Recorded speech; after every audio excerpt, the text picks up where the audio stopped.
Connecting. I'm wondering, can you help me with? You're listening to the Musicians Help Desk podcast, brought to you by the Music District. Hello out there. You're tuned into the Musicians Help Desk, a podcast of real talk between working musicians about the sometimes sweet and sometimes stifling realities of professional music making. We talk influences and inspirations, creative processes, performance highs and lows, but we also cover the less trodden territory of the intense resourcefulness, ingenuity, chops, and grit that keep careers on the road with sacrifice steadily riding shotgun. Today we're coming to you from the Media Library of the Music District, right in the heart of Fort Collins, Colorado.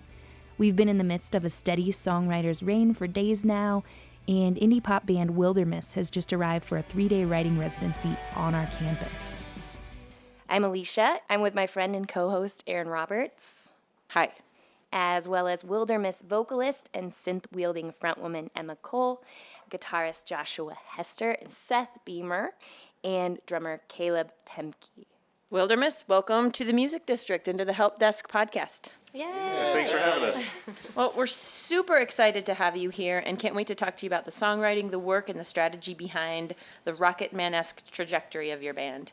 I mean, within 12 months of playing together, you've amassed almost 200,000 Spotify plays with your single, Carry Your Heart, won 2 major commercial radio battles in Greater Denver, sold out big shows in your local markets, toured nationally with the Oh Hellos, and, as of last month, played national television on The Late Show with Carson Daly.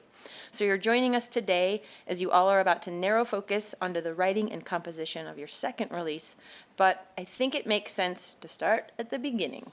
I read that Wildermiss had its formative moment as part of your, Emma's, senior recital at CU Denver. Can you speak more to that backstory?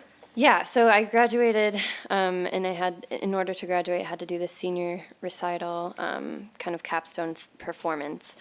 So I chose songs that I resonated with, just that kind of spoke to the music I listened to, the music I sang through college, and what I was hoping to be outside of college once I graduated. Okay, so I'm dating the drummer of Red Fox Run at the time, Caleb here, and This is an expose. and I just had been around, kind of. I gave Daniel, the lead singer, voice lessons, and I was just always doing merch, and I just always was around Red Fox Run, and so I got to know those guys really well. I was also in a band with Seth, the bassist of Red Fox Run, who is now our guitarist. I was in a band with him as a in a like a blues punk rock group. Yeah. Back in the college days. Yeah. Nice. Yeah, that was my first band for sure. What was that called? It was called Montana Tapwater. Yeah. Oh, I like that name. Yeah. It was catchy. Yeah. So Your yeah. side project, Fluoride. That was a terrible joke, sorry. No, we they can, weren't that we can political. edit that out. So yeah, it just kind of turned into me choosing my band members for that recital, and yeah, I chose Caleb and Josh and Seth and a couple other people who are in Denver bands currently as well. And Were those original songs or were they mostly covers? they were mostly covers. I think there was 1 or 2. Yeah, there were like 2 originals in that set, but we all learned some really cool songs like Call Me in the Afternoon by Half Moon Run, like a Fox song, Emily King. So we all just like played that show and it felt really good, and that's when we decided, I was just like, we should do this, for real. So you've all been in other projects, but I'm curious how the musical chemistry and the synergy between each person's unique contributions and talents were really special or notably special in this configuration. So what was kind of cool, like Emma just mentioned, she had been involved with Red Fox Run. She even recorded vocals on one of the songs. So like us getting together, it wasn't even the first time we had like recorded anything together or anything like that. And so us just already naturally having like a language as far as like just being able to throw out ideas, and we weren't like, we all had such a mutual respect and weren't self-conscious about anything we were doing. We just like from day one, it was like, cool, everyone needs to speak up and say something. And we have a practice of just kind of leaving our individual ego at the door whenever we get together. And it's not like, it doesn't make it the most fluid process, because then we have to like chase different ideas, because there's 4 different ideas coming at once. But it felt natural in the sense of like just being comfortable. Like, I don't think any of us felt uncomfortable writing a song. Like the first song we did, Keep It Simple, Emma brought in some loops from GarageBand or something like that, and then I was like, oh, I just want to play this guitar part, and I played that guitar part, and that's the song. That's what's in the song, is that part, and we all kind of had initial ideas, and of course we had to fill them all out and get everything to mesh, but like pretty much from day one, we were all comfortable with just bringing what we could do naturally to the table. That kind of brings us to a question that Alicia and I have about songwriting. So you're here at the Music District to do a songwriting retreat, and we read that on your first EP, Lost With You was 100% collaborative, with each band member lending parts to the finished compositions. Is that going to be the case with these next songs too? And if so, tell us how that actually works to be 100% collaborative. How does that play out in the studio? I think this time it'll be more so, in the sense of like, before, whenever we were just trying to write songs, so like Emma would text me some lyrics, I'd throw some chords over it, we'd show up, all of us would hammer out like parts, and then that was the song. And some of them were written with all of us with, instruments in hand and working through parts and workshopping stuff, but some of them were just, Seth would just write something and then we'd just add stuff to it and then just go with it.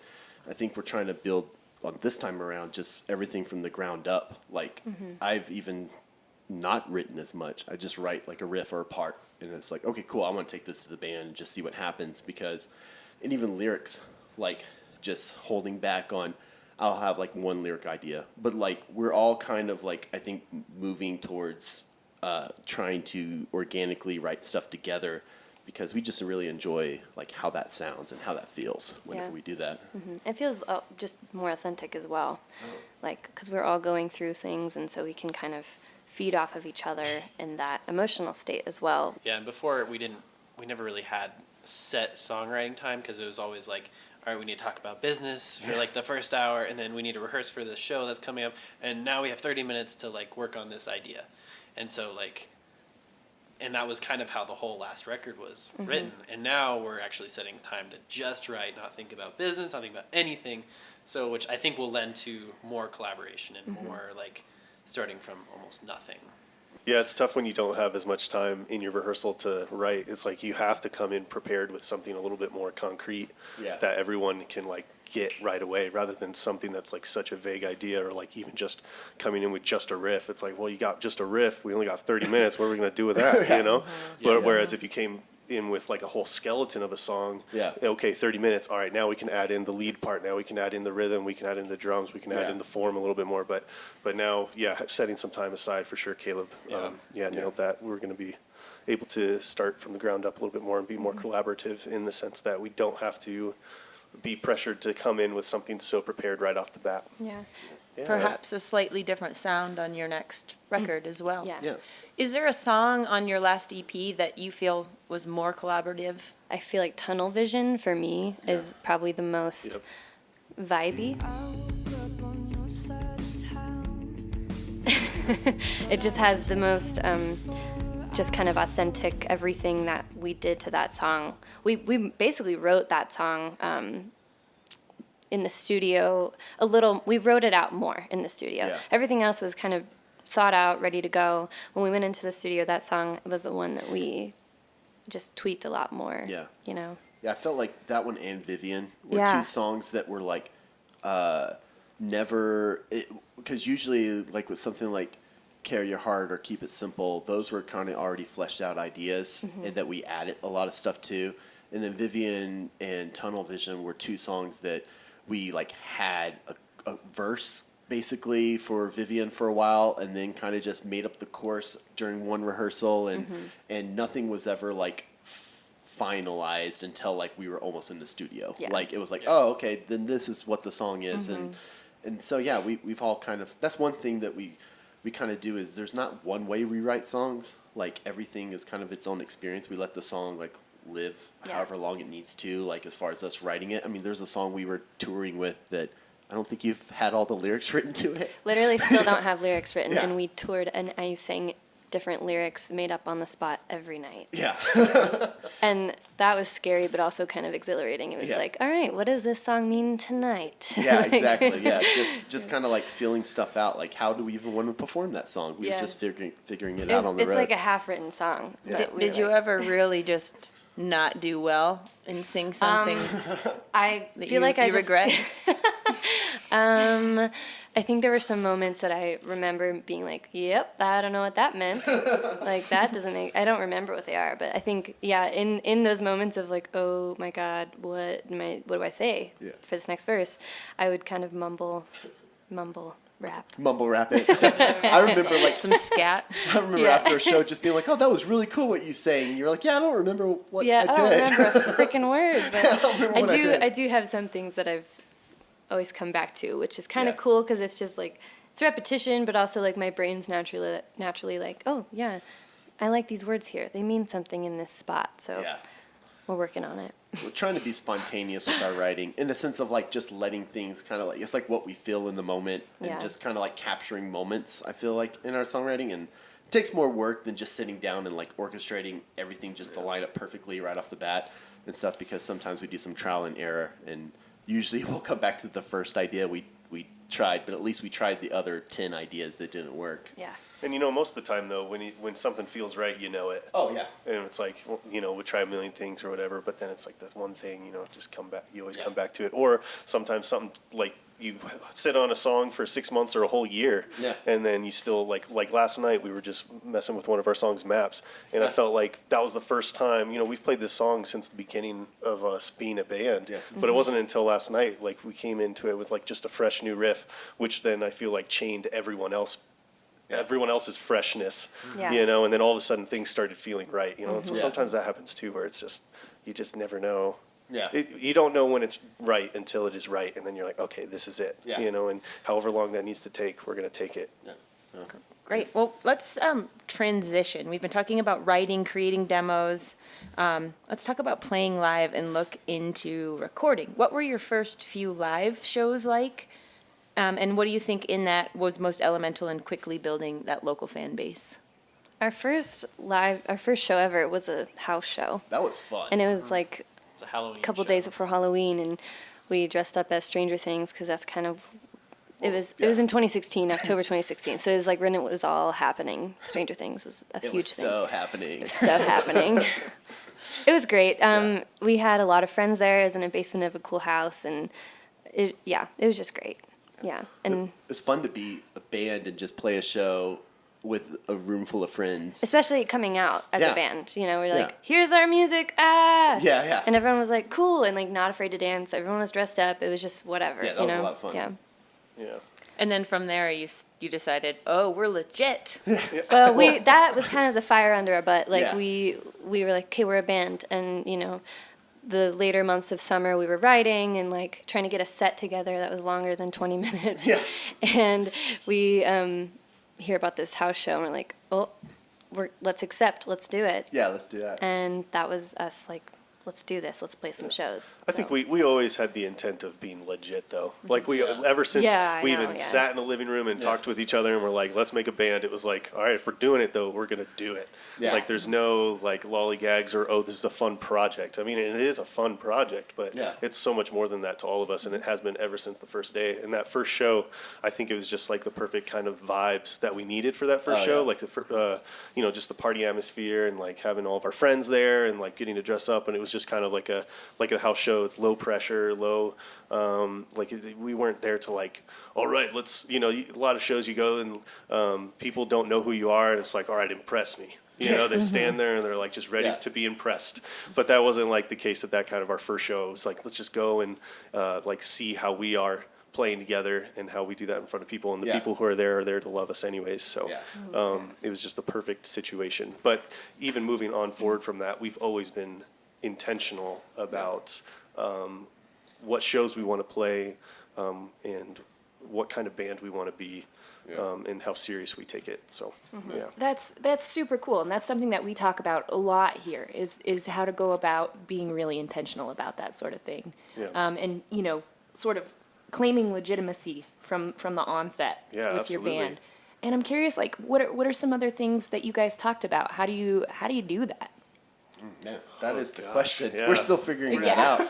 I think that's one of the things that we get excited about is like, I mean, going on tour and, you know, like even being on TV, that's really, really cool stuff. But like, we're not done. So we're excited for like what's next. And that's kind of what this weekend's about, is us like not only writing new songs, but like, you know, starting like the next chapter of what we're going to be doing.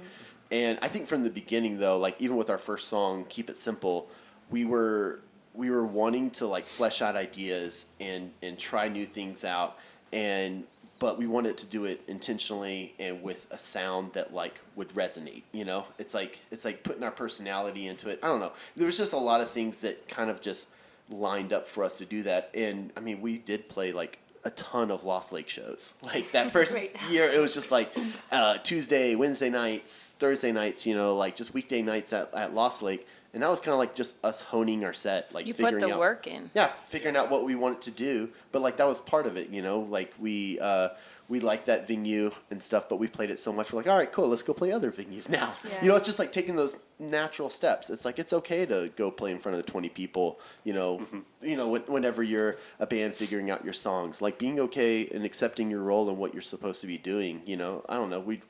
We all respect each other and our abilities and have faith in ourselves, but we also want to have like a humility of like, we're a band, you know, we're not really special. It's whenever we get together and work really hard at what we're doing, that's whenever special things happen.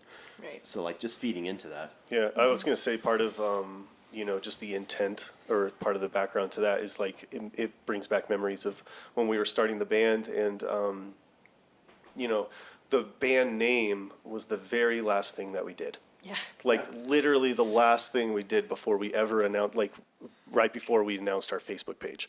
And our Facebook page was intentional too, because we were like, we're not putting up we're a band until we're actually, we have some music to put out. We have a show that we're going to announce and all of that. Otherwise we were like, we don't need to be up on the internet and just doing that for no reason, you know? So that was intentional. Not only that, but we had, you know, we had our songs written before that. We had a photo shoot that was done before that. We had branding and logos and like things, everything was like set up and with intent of like, we're going to come out with a bang and show people who we are, and we're going to be confident about that. Not necessarily, I mean, like as a band and as a creative outlet, I think you're always kind of figuring out your image, I guess you could say, quote It's like unquote. an ever-changing, constant it's thing, always yeah. changing, but Yeah. we didn't want to come out as a group who's trying to figure that out. We wanted to come out as a group who's like, we know who we are, image-wise, you know, we know what we want to look like or how we want to present ourselves to the world, is constantly being aware of whatever next step is going to come, we're already ready for it. Like Yeah. we have already talked about our feelings about that before we've gotten there, right? Mm-hmm. Like even this tour we just went on, we talked about what that would look like before we were ever even offered the tour. Like what does our first tour look like? What do we want to get out of a tour? What do we want, you know, what are the kind of places we want to go, or like what are the kind of markets that we want to hit, and you know, what kind of set should we put together? What are we gonna, I don't know, like what are the logistics behind it? You know, what kind of car are we gonna take? How are we going to get the money for this and all that? What are the finances that we need? What are the guarantees that we need? You know, we're not trying to rush things or be too, I guess, we're not jumping at every single opportunity because we're just so ready. We're It's very mentally intentional, prepared, yeah. mentally preparing ourselves Yeah. for whatever comes up, and at least sparking conversations with each other about these possibilities and the things that we want for our futures, so that by the time we get those opportunities, we already have a sense of where everyone else is at in the group, and we can move forward from there together. That's pretty incredible, I gotta say. Yeah. You know, I want to talk about the larger team that's working in support of your band, because I think that's an important part of the conversation. And I'm really curious about what point in this process did you meet Joe Richmond, who produced your EP and is now on your management team? Yeah, so we met Joe actually back during the Red Fox Run days. We were looking for a producer for a record we were doing, and he was recommended to us. and it was kind of like late in the game, so he kind of just mixed the record and did some producing, but we always were like, oh, what would it have been like if we actually had him produce from the beginning? Well, because we loved what he did, even with just the little amount that he could. Exactly, yeah. You know? And so he was kind of like in the back of our mind, and then we played this show, it was, I don't know, in like January or something, and it was just at Syntax in Denver, and our the artist Brent Coles came to the show. He had saw like something on Facebook and wanted to check us out, and we had been watching his stuff, knowing that Joe was producing him, and we were just like chatting with him after the show, and he was like, work with Joe, he's awesome, like do it. And we're like, oh, we've been thinking about that, so yeah, we'll hit him up. And so then we hit him up, and now We hit him up for our first single. Our first single, we just tried out Carry one Your song Heart. with him, and we absolutely loved it. And Yeah, we knew that we wanted to do an EP eventually, but we had already done our first single, Keep It Simple, on our own. And then after that, we're like, okay, we know what we're capable of doing on our own. Let's see what we can do when we add a producer into the mix. And we had Joe in mind already. And then after what Caleb just said with Brad and stuff, it all just kind of manifested into being like, yeah, that's the right choice. And after we went with Joe for that first single, after that, we had a great time working with him through that single. He had a great time working with us. And it was kind of like, we were like, okay, we want to do a whole EP with him. And this was before we even said anything to him. And then he's like, you guys, we should do a whole EP. And we're like, that's what we thought. Yeah. So well, we started working with him and Nate like the day after we were done recording Carry Your Heart. They were like, hey, let's meet up and talk. And they were like, we like this song and we like you guys. What are you guys doing? And we're like, well, we want to do an EP and we want to, do these shows and, like build our fan base. And that's about the time that they came along. It was pretty early in the game as far as like our second song we recorded.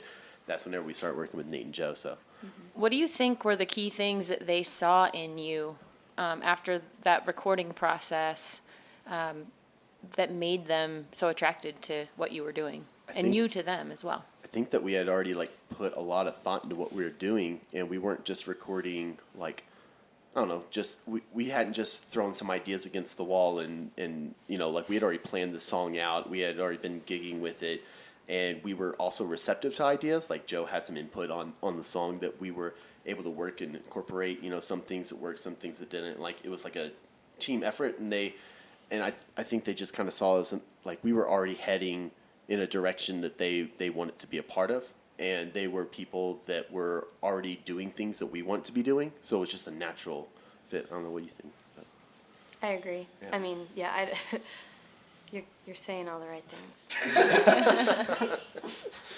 I feel like, they just, we all take ourselves pretty seriously, which is nice, because it's not a game, it's not a little side project. So I think that's kind of a big thing. So you're like, ooh, these guys know what they're doing. But also I think, musicians don't give themselves enough credit. I think we are all talented, and like we found each other and we are, we have something going. We're writing some cool songs, you're allowed to be proud of that. And so that happening, I think it was just kind of, we were the shiny, new, glowing, dewy band. Like, ooh, look at us. We're just babies. We want to do something. And I feel like they were like, ooh, let's be a part of this. So I don't know. I really, we should talk to them and see what they think. Oh, well, that's what we're going. We're gonna talk to them. We're gonna he said, she said. We're gonna go all there. up in this. We're gonna check the facts. They're going to be like, we just feel obligated. it was really cool though, because I remember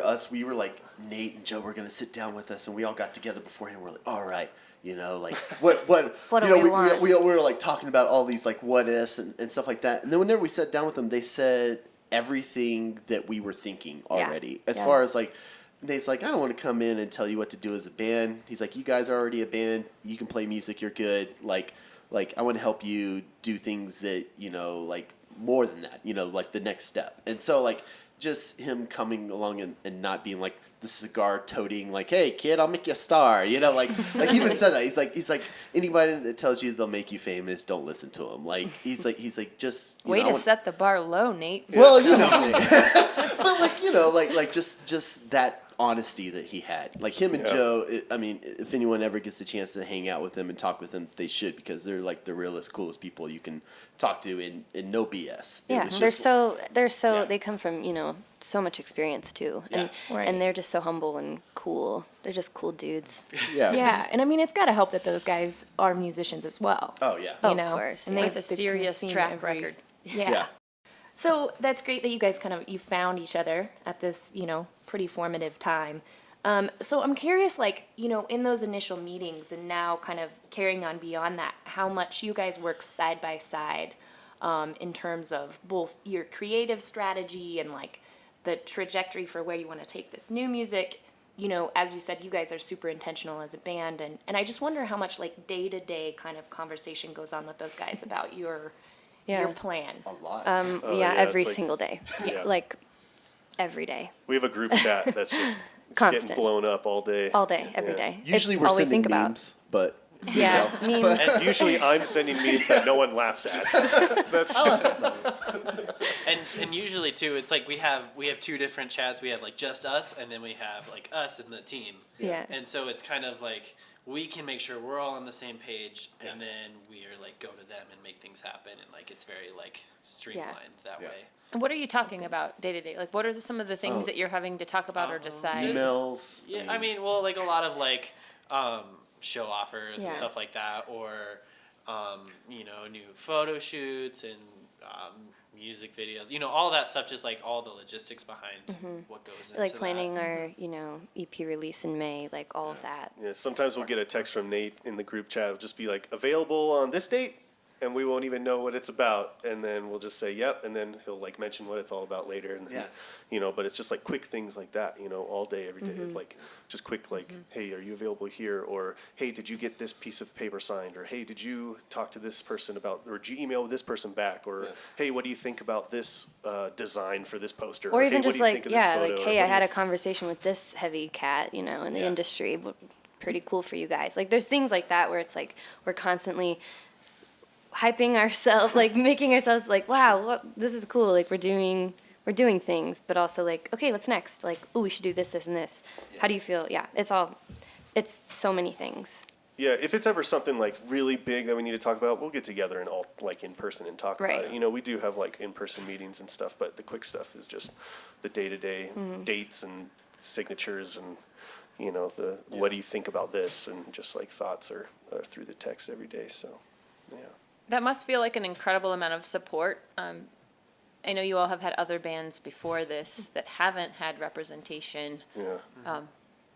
It's awesome to be able to just have, Nate and Joe to be able to just bounce ideas off of, or say, hey, what do you guys think about this? Or sometimes we'll get an email and we're all looking at each other we're not sure if how we want to respond to this, or what this means, and if this is a good show opportunity or a good licensing opportunity or whatever. And we have, Nate and Joe, who are so supportive, and we can just ask them any time of day, just send them a text and say, hey, what do you think of this? Yeah. And they can represent us in situations where we don't want to be a part of something, or can't, or, Yeah.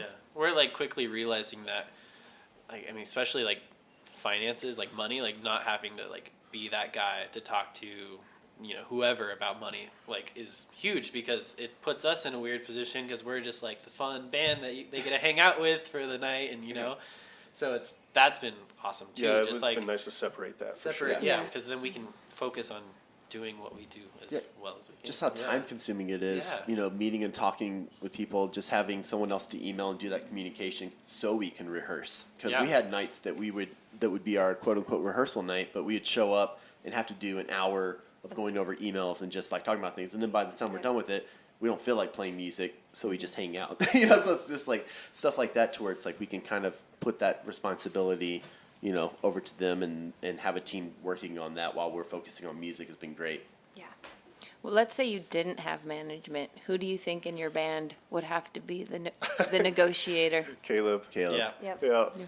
You're the strong arm? That's why Yeah. you mentioned how nice Well, it is. he's not the strong arm. He's just the most detail oriented person out of the band. I would be listen here, this is how much we're gonna play for, and that's it. No, He'd be whoa, dude. whoa. Yeah. No, Caleb totally is a strong arm.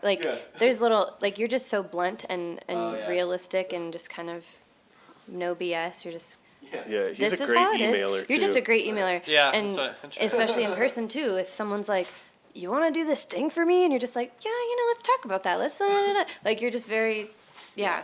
Yeah. This It could also neutral- be that Caleb's just the youngest in the group, so we all just pile work on him.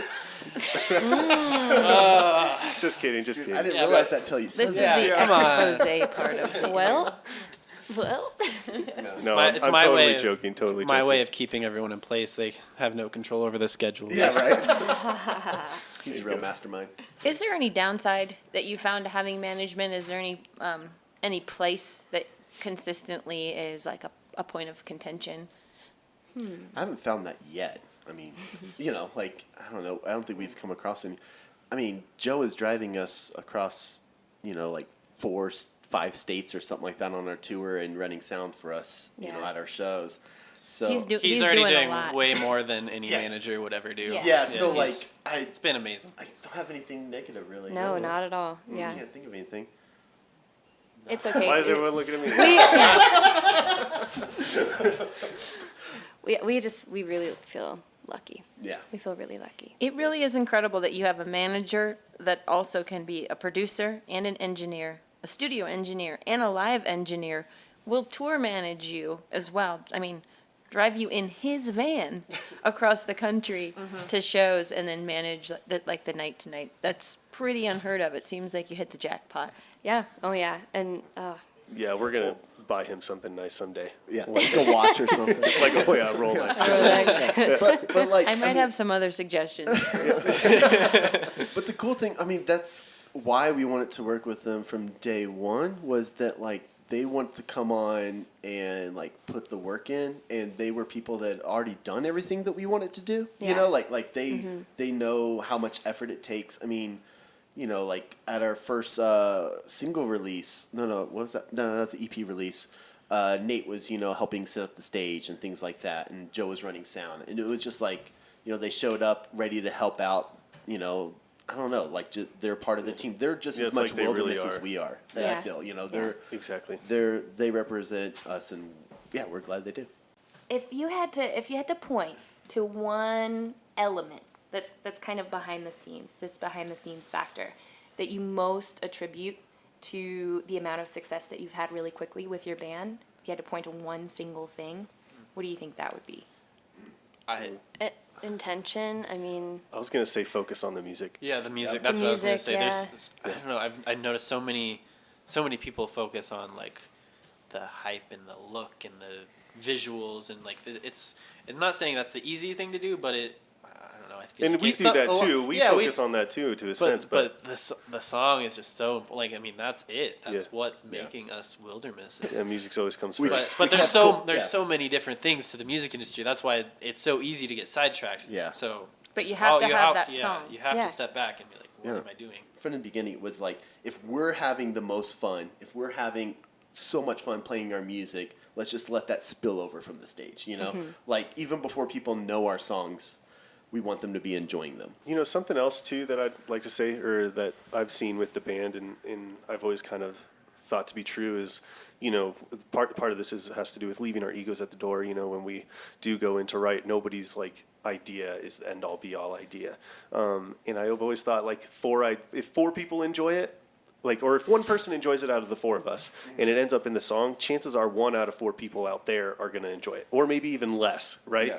Like the ratios are going to be off a little bit there. But if 4 out of 4 people of us like this part of the song or the whole song, then chances are better that 4 out of 4 people, I'm not saying that everyone's going to like every song, but the ratio is a little bit better too. and we right? all come from like different musical backgrounds, like such different musical backgrounds that it almost broadens our, it almost seems even more like when possible 4 to people reach. like it. 4 then it people means from something. different places. Like you Yeah. came from a jazz, study, you studied jazz in college and played bass, like that was your thing. And, from an audio engineer standpoint for Caleb, and from Josh, who's been just playing for years and songwriting for years. And from me, I don't even know. I don't know what to say. Like more of like an indie rock alternative view. You alluded earlier to talking about, having conversations about where you're going to go from here. What is your hope for this next batch of songs Do you have a plan to record? And then what is the trajectory? Where do you see yourselves working towards? World domination. End podcast. Yeah. As far as like songwriting, I don't know. I feel like we're not trying to put pressure on these songs that we're writing. Like, we want to record another song before the end of the year. You know, that's kind of like in the works. But at the same time, we're not, I don't know, I don't feel like we're trying to, like, you know, bust out a new set of songs really quick. We're trying to, like, find sounds that we enjoy playing and things that we find exciting. And I feel like we have a nice group of songs that are already out, sounds we've already done, and there may be things that we, like, delve into further there, or we may go off, you know, this way and try to do a rock song or this song, you know, like, I don't know what we're going to do next, really. I don't know. What do you think? Yeah, it just seems like this whole writing retreat is going to be nice to just throw everything, you know, out there and just see what happens, see what sticks, what feels right. It's cool because we've got a whole summer of shows, and this fall is going to be busy. Caleb and I are getting married, and like and then it's the holidays, so it just might just be that we are continuing to just hone in on these songs and really get them to a good point, and then maybe in the spring or early next year, I don't know. Yeah. We could record. Basically, we want to be in the studio by the end of the year, though. That's Yeah. like Yeah. the grand Honestly- goal. honestly, Is like yeah, we're that- in the studio recording by the end of the Yeah. year. Whether that's a single or hopefully we have a single maybe even done by then, and we're working on an album. But no matter what, we want to be Yeah. in the studio Yeah. by the end of the year, and then next year releasing that record, and then hopefully touring it from there. And you know, like they've said, you know, we do have a bunch of cool shows this summer, which we're really excited about, and a lot of festivals, and hopefully we can just hop on more of those kinds of things as we are recording as well. Are those shows mostly in Colorado, or are they all over the place? They're all in Col- Colorado. yeah, they're Yeah. Colorado. I think We're we have staying home this one summer. in One in Wyoming, I yeah. think. Yeah. Oh, yeah. So it'll be nice because we're kind of keeping our presence. We're getting better as performers. We're, you know, performing the songs we already have, playing bigger sets or venues and shows themselves. You know, Film on the Rocks is going to be huge, but just all of that while behind the scenes we're really just honing in on our creative sides. Yeah. Yeah, And no- what's cool too is like playing all these shows this summer, we can play the songs that we've written and Yeah. kind of see how they translate and, Yeah. you know, play it different every set. We've and, done you know, that, and, yeah, since the beginning. That's We how would we did try all of them, yeah. we Yeah, would we just try workshop all of our everything. songs, even if they were half written. Like if we had some complete idea, we would just try it out. see Yeah, what a lot of happened. our songs started as half-written songs that were actually just transitions. Yeah. We would just Yep. use them as transitions into other songs until they were fully written. Yep. So, yeah. Oh, that's cool. All right, well, I don't want to keep you guys too much longer from actually working on these songs, but And the pizza. Yeah. yeah, oh my gosh, that pizza, I forgot. I started thinking about that a few minutes ago. So speed it up. Crap. Okay, yeah. So you guys are pretty deep into the game at this point. I'm wondering if there's anything about the music industry in 2018 that still totally perplexes you, or anything that you're just struggling to understand or navigate, even being where you're at right now. Everything? Yeah. Honestly, the music industry is a crazy freaking thing. I don't know. It's just a mess, but it's also so exciting because there's so many opportunities that like are just new that become available every day. Like it's like, what? Spotify? What's this? And then all of a sudden our music's on Spotify and we have 200,000 streams. Like things are just happening constantly in the music industry, and like your ways of touring, your ways of playing shows or booking shows or getting on TV. Like it's just this big old game that Yeah. we're just on. We're quickly realizing that it's so random, and also just like being prepared. Yeah. And like Yeah. if an opportunity presents itself, if we're prepared to take it, you know, we're going to make the best of it. And I mean, that's kind of what people call luck, but it's just being prepared for an opportunity. So yeah, it's like so many people are like, this is the formula to the music industry. And it's like, we have no, like, you know, Carry Your Heart got on a playlist on Spotify, and that's why we have those streams. Like, we didn't do that. Like, Yeah. it just happened. It you just know? worked out. Yeah, and that's one thing is like just being prepared. There's some things that we've turned down just because it didn't line up with what we're already doing. You know, like it's kind of sticking to our guns, learning to be prepared, but then also making a plan, sticking to our guns, and being like, this is what we're doing. And whenever opportunities come along, you know, just really weighing our options and understanding what we're trying to accomplish. And so, yeah, I mean, I feel like, I don't know, a lot of like what we've been doing in the music industry has been like us, you know, building personal relationships, but also translating those relationships into opportunities and like understanding where we want to be and where we want to go. And yeah, like we don't want to keep on doing the same thing over and over. Like we don't want to, if we've already done something, for us to go back and do it again, there has to be a good reason. I'd say what comes with that too is also understanding that there's no guarantees, no matter how far along you get down the road with an opportunity. There's, you know, you gotta just make the best of everything that comes at you, and there's no guarantees. You guys, that was so good. Thank you so much for being here today. Yeah, thank you so much for having us. It's been fun. Yeah, thanks. Hope you have a good residency. Oh, we're so excited. It's gonna be awesome.